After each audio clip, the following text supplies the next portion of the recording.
السلام عليكم ورحمة الله. الحمد لله رب العالمين والعاقبة للمتقين. اللهم صل على محمد وعلى آل محمد. أما بعد اتقوا الله عباد الله. സ്നേഹമുള്ള ഖുർആൻ പഠിതാക്കളെ, സൂറത്തു ദാരിയാത്ത് തുടരുകയാണ്. 31-ാമത്തെ ആയത്ത് മുതൽ 37-ാമത്തെ ആയത്ത് വരെ ഇൻഷാ അല്ലാഹ് എന്ന് നമുക്ക് മനസ്സിലാക്കാം. അള്ളാഹു അനുഗ്രഹിക്കുമാറാകട്ടെ.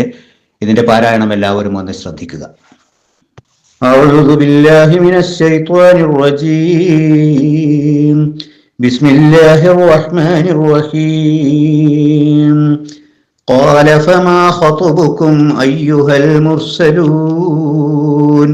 قالوا إنا أرسلنا إلى قوم مجرمين لنرسل عليهم حجارة من طين مسومة عند ربك للمسرفين فأخرجنا من كان فيها من المؤمنين فما وجدنا فيها غير بيت من المسلمين وتركنا فيها آية للذين يخافون العذاب الأليم. സ്നേഹമുള്ള ഖുർആൻ പഠിതാക്കളെ, നമ്മൾ തൊട്ടു മുമ്പുള്ള ആയത്തിൽ ഈ സൂറത്തിൽ അള്ളാഹു വിശദീകരിച്ചത് നമ്മൾ മനസ്സിലാക്കി. ഇബ്രാഹിം നബി അലൈഹിസ്സലാമിൻ്റെ വീട്ടിലേക്ക് ഒരിക്കൽ മനുഷ്യരൂപത്തിൽ അതിഥികളായി ഏതാനും മലക്കുകൾ വന്നു ചേർന്ന ദിവസം, ആ സന്ദർഭം, ആ ചരിത്ര പശ്ചാത്തലം വിശദീകരിച്ചു കൊണ്ടിരിക്കുകയാണ്. 30 വരെയുള്ള ആയത്തുകളിൽ അള്ളാഹു ആ കാര്യങ്ങൾ കുറെ നമ്മളെ ഓർമ്മപ്പെടുത്തി. അവര് ഇബ്രാഹിം നബി അലൈഹിസ്സലാമിൻ്റെ വീട്ടിൽ വന്നു. മലക്കുകളാണെന്ന് ഇബ്രാഹിം നബി അലൈഹിസ്സലാമിന് മനസ്സിലായിരുന്നില്ല. അതിഥികളെ സൽക്കരിക്കുക എന്നത് ഒരു ഇസ്ലാമിൻ്റെ നിർബന്ധ കാര്യങ്ങളിൽ പെട്ടതായതുകൊണ്ട് തന്നെ അതിൽ പ്രത്യേകിച്ച് തൽപരനായിരുന്ന ഇബ്രാഹിം അലൈഹിസ്സലാം വളരെ വേഗം ഒരു നല്ല മൂരിക്കുട്ടനെ, ഒരു കാളക്കുട്ടനെ അറുത്ത് അത് വേവിച്ച് പാകമാക്കി അതിഥികളുടെ മുമ്പിൽ എത്തിച്ചു. എന്നിട്ട് അവരോട് പറഞ്ഞു, നിങ്ങൾ തിന്നല്ലേ, കഴിക്കല്ലേ എന്നും പറഞ്ഞു. അപ്പോൾ അവർ കഴിക്കാൻ തയ്യാറാകുന്നില്ല. അവരുടെ കൈകൾ ഭക്ഷണത്തിൻ്റെ നേരെ നീളുന്നില്ല. ഇബ്രാഹിം നബി അലൈഹിസ്സലാമിന് ഭയം തോന്നി, പന്തികേട് തോന്നി. എന്താ നിങ്ങൾ കഴിക്കാത്തത് എന്നൊക്കെ ചോദിച്ചു. ആ സമയത്ത് അവർ പറഞ്ഞു, ഞങ്ങൾ മലക്കുകളാണ്, നിനക്കൊരു സന്തോഷ വാർത്ത അറിയിക്കുന്നതിന് വേണ്ടി അള്ളാഹു ഞങ്ങളെ അയച്ചിരിക്കുകയാണ്. നിനക്കിതാ ഒരു മകൻ ജനിക്കാനിരിക്കുന്നു. ആ മകൻ ഇസ്ഹാഖിനെ ഉദ്ദേശിച്ചുകൊണ്ടാണ്. പിന്നീട് പ്രവാചകനായ അലൈഹിസ്സലാം, ആ ഇസ്ഹാഖ്, ആ ഒരു മകൻ നിനക്ക് ജനിക്കാൻ പോകുന്നു. ആ സന്തോഷ വാർത്ത നിന്നെ അറിയിക്കാൻ ഞങ്ങളെ ഏൽപ്പിച്ചിരിക്കുകയാണ്. അതിനുവേണ്ടിയാണ് ഞങ്ങളിവിടെ വന്നത്. ഇബ്രാഹിം നബി അലൈഹിസ്സലാമിന് അത്ഭുതം തോന്നി. ഈ പ്രായത്തിൻ്റെ അങ്ങേയറ്റത്തെത്തിയ സമയത്ത്, സായം സന്ധ്യയിൽ അല്ലേ, എനിക്കൊരു കുഞ്ഞെങ്ങനെ ജനിക്കുന്നു എന്നുള്ള അത്ഭുതം. അതോടൊപ്പം തന്നെ തൻ്റെ ഭാര്യ സാറ റളിയല്ലാഹു അൻഹ അകത്തു നിന്ന് ഈ വർത്തമാനം കേട്ട് അവർ ഒരു പ്രത്യേക ശബ്ദമുണ്ടാക്കി മുഖത്ത് അടിച്ചുകൊണ്ട് അതിഥികൾ നിൽക്കുന്ന ഭാഗത്തേക്ക് വരികയും അവിടെ വെച്ചിട്ട് ചോദിക്കുകയും ചെയ്തു, ഇങ്ങനെ ഇത്രയും പ്രായമായ എനിക്ക്, വന്ധ്യയായ എനിക്ക്, ഈ കിഴവിക്ക് ഇനി കുഞ്ഞ് ജനിക്കുകയോ? മറ്റു സൂറത്തിൽ കാണാം അവർ പറഞ്ഞ കാര്യം, എൻ്റെ ഭർത്താവ് ഇതാ നിൽക്കുന്നു, പടുവൃദ്ധനായ എൻ്റെ ഭർത്താവ് ഇതാ നിൽക്കുന്നു, ഞങ്ങൾക്കിനി ഒരു കുഞ്ഞ് ജനിക്കുകയോ എന്ന് സംശയം ഉന്നയിച്ചു. മലക്കുകൾ പറഞ്ഞു, അത് അള്ളാഹു നിശ്ചയിച്ചതാണ്, അള്ളാഹു അങ്ങനെയാണ് പറഞ്ഞിട്ടുള്ളത്, അതുകൊണ്ട് അത് സംഭവിക്കുക തന്നെ ചെയ്യും എന്ന് പറഞ്ഞു. അള്ളാഹു സർവജ്ഞനാണ്, യുക്തിമാനാണ് എന്നൊക്കെ മലക്കുകൾ കൂട്ടിച്ചേർക്കുകയും ചെയ്തു.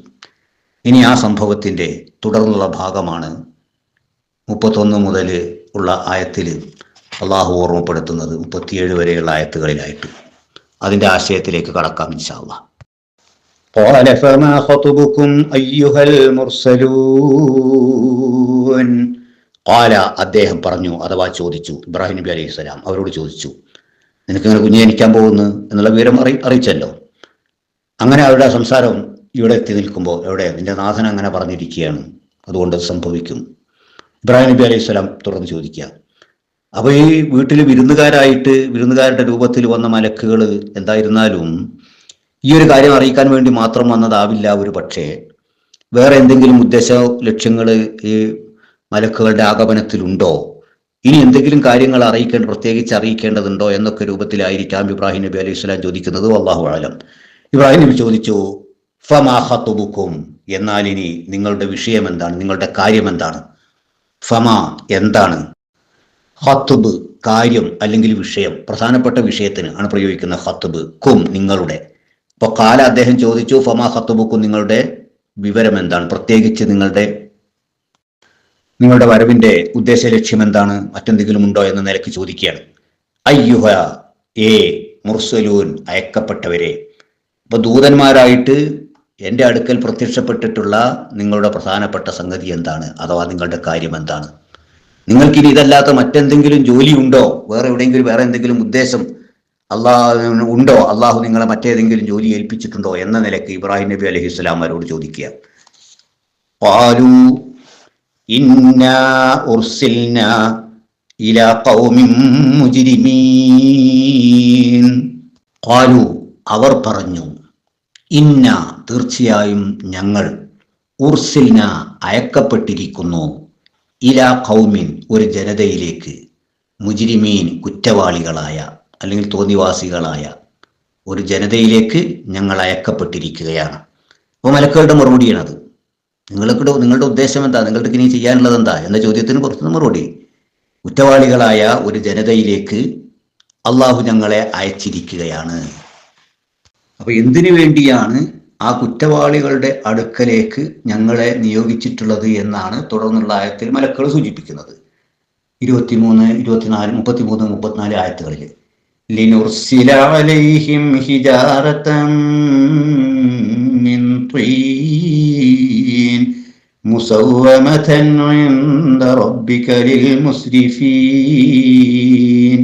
ലിനുർസില അയക്കുന്നതിന് വേണ്ടി, അലൈഹിം അവരുടെ മേൽ, അപ്പോൾ ആ കുറ്റവാളികളായ ആൾക്കാരുടെ മുകളിലേക്ക് അയക്കാൻ വേണ്ടി അല്ലെങ്കിൽ എറിയാൻ വേണ്ടി, വിടാൻ വേണ്ടി, ഹിജാറത്തൻ കല്ലുകൾ, മിൻ തീൻ കളിമണ്ണ് കൊണ്ടുള്ള ഒരു പ്രത്യേക തരം കല്ല് അവരുടെ മേൽ വീഴ്ത്താൻ വേണ്ടി അല്ലെങ്കിൽ അവരിലേക്ക് എറിയാൻ വേണ്ടി ഞങ്ങളെ നിയോഗിച്ചിരിക്കുകയാണ്.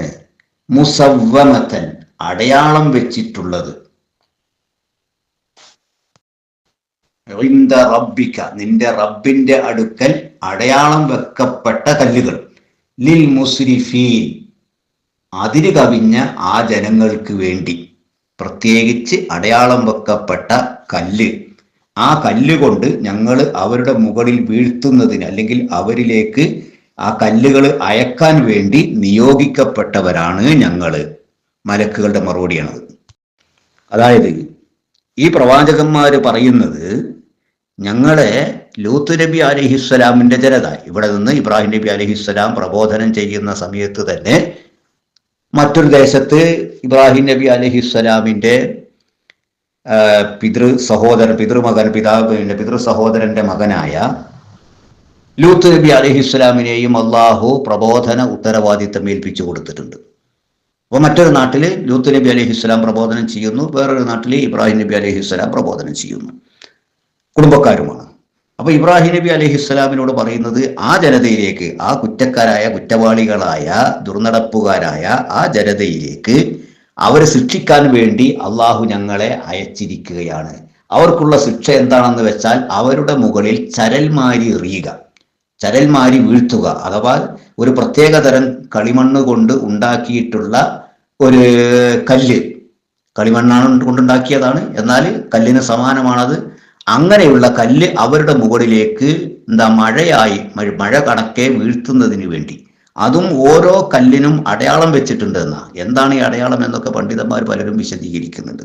അത് അള്ളാഹുവിങ്കൽ നിന്നുള്ള കല്ലാണ്. ആ കല്ലിൽ ഓരോന്നിലും ഇത് ആർക്കാണ് ഈ കല്ല് പതിക്കേണ്ടത് എന്ന് വരെ അത് രേഖപ്പെടുത്തിയിട്ടുണ്ട് എന്നൊക്കെ പണ്ഡിതന്മാർ വിശദീകരിക്കുന്നുണ്ട്. അല്ലാഹു അഅലം. ഏതായിരുന്നാലും ഏതോ ഒരു തരത്തിൽ അടയാളം വെക്കപ്പെട്ട കല്ലാണത് എന്ന കാര്യത്തിൽ തർക്കമല്ല. ഖുർആൻ പറയാണ്, മുസവ്വമതൻ ഇൻദ റബ്ബിക നിന്റെ റബ്ബിന്റെ അടുക്കൽ അടയാളം വെക്കപ്പെട്ട കല്ലാണത്. അങ്ങനെ പ്രത്യേകിച്ച് അടയാളമുള്ള ഒരു പ്രത്യേക കല്ല്, കളിമണ്ണ് കൊണ്ടുള്ള കല്ല് അവരുടെ മേൽ വീഴ്ത്തുകയാണ് ഈ കുറ്റവാളികൾ. അപ്പൊ എന്താണ് ഇവർ ചെയ്യുന്ന കുറ്റം? ഇവര് ലോകത്ത് ആദ്യമായിട്ട് പുരുഷൻ തൻ്റെ ശാരീരിക ആവശ്യങ്ങൾക്ക് വേണ്ടി പുരുഷനെ തന്നെ സമീപിക്കുക എന്ന നികൃഷ്ടമായ വൃത്തികെട്ട പ്രവർത്തനം നിർവഹിക്കുന്നവരായിരുന്നു ഇവര്. ആര്? ലൂത്ത് നബി അലൈഹിസ്സലാമിനെ പ്രബോധനത്തിന് വേണ്ടി നിയോഗിക്കപ്പെട്ട ജനത. അത് വിശുദ്ധ ഖുർആൻ തന്നെ പറയുന്നുണ്ട്. സൂറത്ത് അഅറാഫിൽ നമുക്ക് കാണാം 80-ാമത്തെ ആയത്തില് മാ സബഖകും ബിഹാ മിൻ അഹദിൻ മിനൽ ആലമീൻ. അതായത് മാ സബഖകും ബിഹാ മിൻ അഹദിൻ മിനൽ ആലമീൻ എന്നാ പറയുന്നത്. നിങ്ങൾ ഈ ദുർനടപ്പ് ദുനിയാവിൽ ലോകത്ത് നിങ്ങളല്ലാത്ത ഒരാളും തന്നെ നേരത്തെ ചെയ്തിട്ടില്ല. അങ്ങനെ ആദ്യമായിട്ട് സ്വർഗരതിയിൽ ഏർപ്പെട്ട സമൂഹമായിരുന്നു ലൂത്ത് നബി അലൈഹിസ്സലാമിന്റെ ജനത. എന്ന് പറഞ്ഞാൽ അദ്ദേഹത്തിൽ വിശ്വസിച്ച ജനത എന്നർത്ഥത്തിലല്ല, അദ്ദേഹം പ്രബോധനം നടത്തപ്പെടുന്ന ജനത, അദ്ദേഹത്തിന് ലൂത്ത് നബി അലൈഹിസ്സലാമിന്റെ പ്രബോധിതരായ ജനത.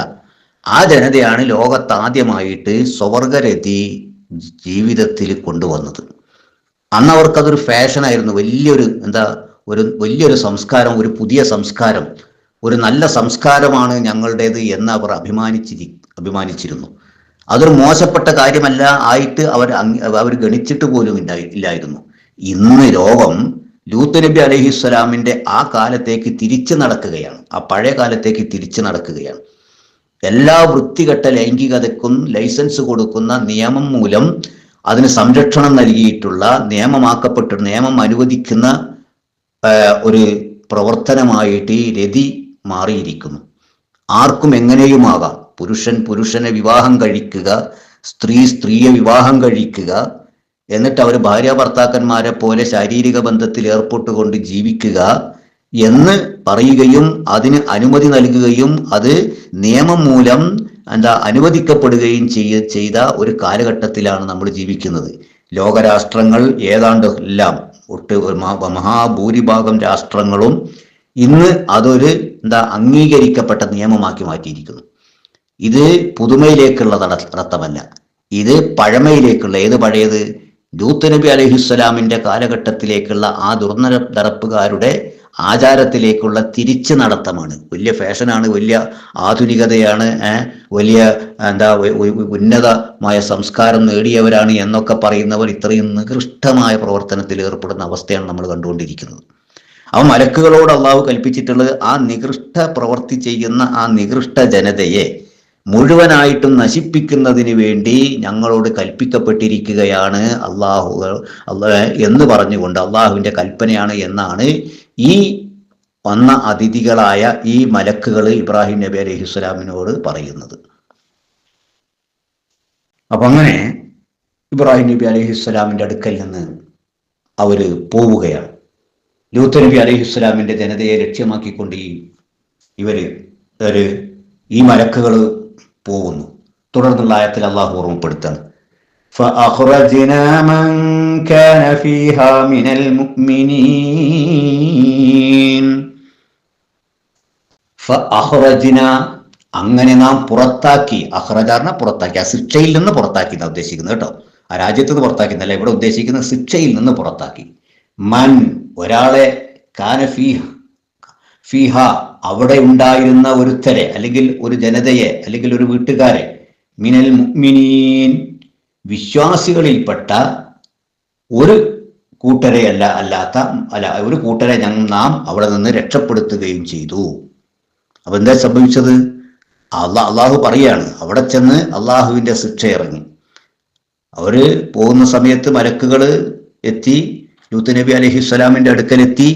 ലൂത്ത് നബി അലൈഹിസ്സലാമിനോട് പറഞ്ഞു, അള്ളാഹുവിന്റെ ശിക്ഷ വരാനിരിക്കുന്നു, അതിന്റെ സമയം ആഗതമായിരിക്കുന്നു, അതുകൊണ്ട് ഈ രാത്രിക്ക് തന്നെ നാട് വിട്ടുകൊള്ളണം, ഈ രാജ്യത്ത് നിന്ന് പോകണം, ഒരാളും തന്നെ തിരിഞ്ഞു നോക്കാൻ പാടില്ല, നേരം പുലരുന്നതിന്റെ മുമ്പ് ഈ രാജ്യം വിട്ട് കടക്കേണ്ടതാണ്. സുബഹി ആവാൻ ഇനി അധിക സമയമില്ല. ഉടനെ തന്നെ ലൂത്ത് നബി അലൈഹിസ്സലാമും കൂടെ ഉണ്ടായിരുന്ന വിശ്വസിച്ചവരും, കാര്യമായിട്ടൊന്നുമില്ല, ലൂത്ത് നബി അലൈഹിസ്സലാമും അദ്ദേഹത്തിന്റെ കുടുംബം തന്നെ ഉള്ളൂ, അവർ നാട് വിടുകയാണ്.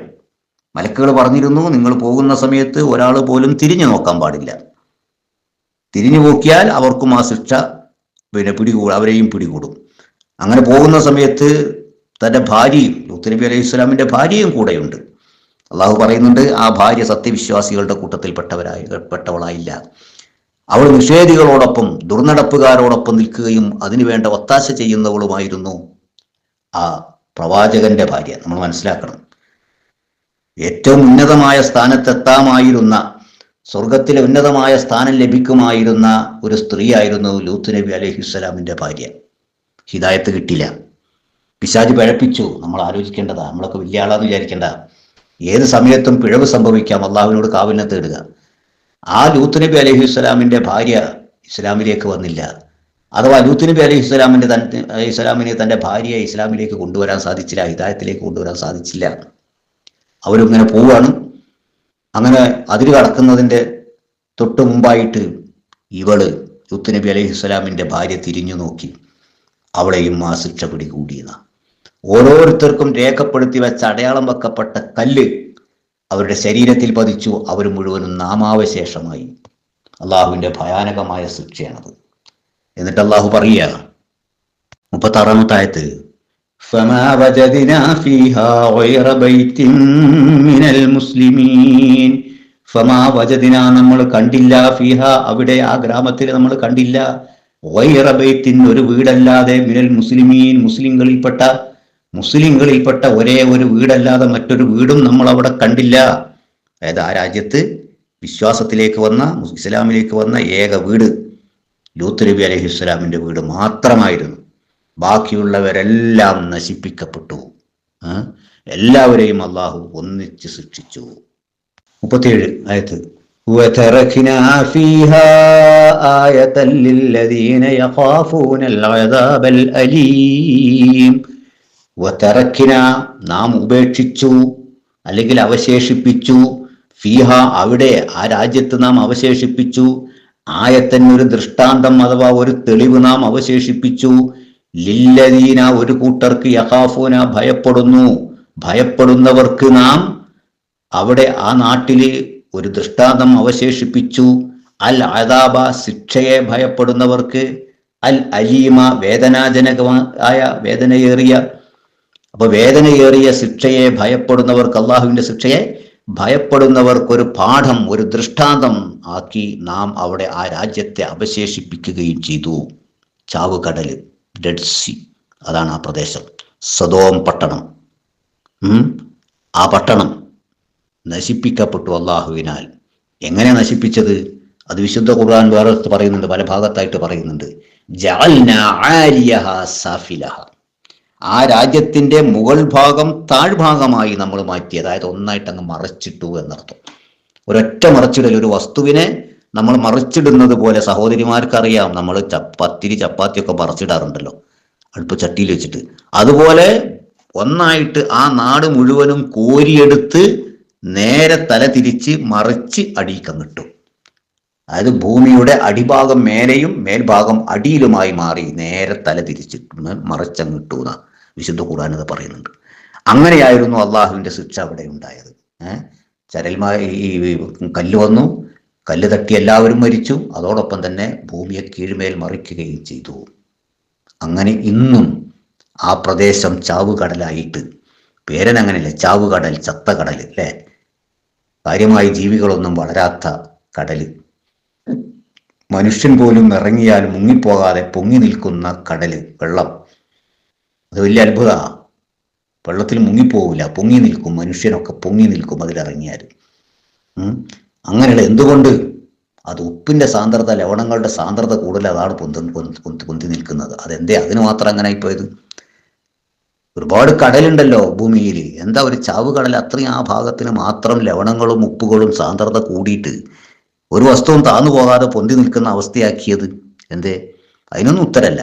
അതിനുള്ള ഉത്തരം അതവിടെ അതിൻ്റെ സാന്ദ്രത കൂടുതൽ, അതുകൊണ്ടാണ് മുങ്ങിപ്പോകാത്തത്. എന്തുകൊണ്ട് അതിന് മാത്രം സാന്ദ്രത കൂടി? വേറെ കടലുകൾ എമ്പാടുമുണ്ടല്ലോ, വെള്ളങ്ങൾ എമ്പാടുമുണ്ടല്ലോ, ഒരുപാട് വെള്ളമുണ്ടല്ലോ, നദികളിലായിട്ടും പുഴകളിലായിട്ടും തോടിലായും അരുവിയായും കിണറായും കടലായും അല്ലേ, 7 വൻകടലുകളായും ഒക്കെ ഉണ്ടല്ലോ വെള്ളം. അതിനൊന്നും ഇല്ലാത്ത പ്രത്യേകത എന്താ? ഈ ഒരു ചെറിയൊരു ഭാഗത്തിന് മാത്രം വന്ന്. അത് അള്ളാഹുവിൻ്റെ ശിക്ഷ. ലോകാവസാനം വരെ പാഠം ഉൾക്കൊള്ളുന്നവർക്ക് പഠിക്കാൻ വേണ്ടി അള്ളാഹുവിനെ ഭയപ്പെടുന്നവർക്ക് പഠിക്കാൻ വേണ്ടിയതാ. ഈ നികൃഷ്ടമായ പ്രവർത്തനത്തിൻ്റെ പരിണിത ഫലം ഇതായിരുന്നു. പുരുഷനെ കാമിക്കുക എന്ന നികൃഷ്ടമായ, മൃഗങ്ങൾ പോലും ചെയ്യാത്ത, മൃഗങ്ങൾ പോലും അറപ്പുണ്ടാക്കുന്ന ആ മ്ലേച്ഛമായ പ്രവൃത്തി ചെയ്തതിൻ്റെ ശിക്ഷ ഇതാ, നിങ്ങൾ കണ്ടോളൂ. ഒന്നായിട്ട് ഭൂമിയെ തകിടം മറിച്ചുകൊണ്ട് ശിക്ഷിക്കപ്പെട്ട ഒരു ജനത. കരുതിയിരിക്കുക, ഈ ലോകത്തെ എപ്പോഴാണ് അള്ളാഹിന്റെ ശിക്ഷ ഇറങ്ങുന്നത് നമുക്ക് അറിഞ്ഞൂടാ. പക്ഷെ മുൻഗാമികൾ ശിക്ഷിക്കപ്പെട്ടതുപോലെ എൻ്റെ ഉമ്മത്ത് ഒന്നടങ്കം ശിക്ഷിക്കപ്പെടരുത് പടച്ച റബ്ബേ എന്ന് അള്ളാഹുവിൻ്റെ റസൂൽ ദുആ ചെയ്തിട്ടുണ്ട്. ആ ദുആ അള്ളാഹു ഇജാബത്ത് കൊടുക്കുകയും ചെയ്തിട്ടുണ്ട്, ഉത്തരം കൊടുക്കുകയും ചെയ്തിട്ടുണ്ട്. റസൂൽ കരീം സല്ലല്ലാഹു അലൈഹി വസല്ലമയുടെ ജനത, പ്രവാചകന് ശേഷമുള്ള ജനത, അവർ ഒന്നടങ്കം ശിക്ഷിക്കപ്പെടുന്ന ഒരവസ്ഥയുണ്ടാവില്ല. എന്നാൽ പ്രാദേശികമായി ചെറിയ ചെറിയ ശിക്ഷകൾ, ചെറിയ ചെറിയ പ്രദേശങ്ങളിൽ അള്ളാഹുവിൻ്റെ ശിക്ഷ ഇറങ്ങും. ഒന്നിച്ച് ശിക്ഷിക്കുകയില്ല, ഒന്നായിട്ട് നശിക്കുകയില്ല. അത് അള്ളാഹു കൊടുത്തിട്ടുള്ള, പ്രവാചകൻ സല്ലല്ലാഹു അലൈഹി വസല്ലമയുടെ പ്രാർത്ഥനയ്ക്ക് ഉത്തരം കൊടുത്തതാണ്. എന്നാലും അള്ളാഹുവിൻ്റെ ശിക്ഷ ഏത് നാട്ടിലും ഏത് സമയത്തും ഇറങ്ങാം. കരുതിയിരിക്കേണ്ടതാണ്. വളരെ മോശപ്പെട്ട പ്രവർത്തനം നടത്തിയതിൻ്റെ പ്രതിഫലമാണിതൊക്കെ, നമ്മൾ മനസ്സിലാക്കണം. അള്ളാഹു നമ്മയൊക്കെ തെറ്റുകളിൽ നിന്ന് അകന്നു നിൽക്കാനുള്ള തൗഫീഖ് നമുക്കൊക്കെ നൽകുമാറാകട്ടെ. നമ്മളിൽ നിന്ന് വന്നുപോയ തെറ്റുകൾ അള്ളാഹു പുറത്തു തരുമാറാകട്ടെ. സൽക്കർമ്മങ്ങൾ അള്ളാഹു സ്വീകരിക്കുകയും മതിയായ പ്രതിഫലം നൽകുകയും ചെയ്യുമാറാകട്ടെ. റബ്ബനാ ആതിനാ ഫിദ്ദുനിയ ഹസന വഫിൽ ആഖിറതി ഹസനതൻ വഖിനാ അദാബന്നാർ. വസ്സലാമു അലൈക്കും വറഹ്മത്തുള്ളാഹി.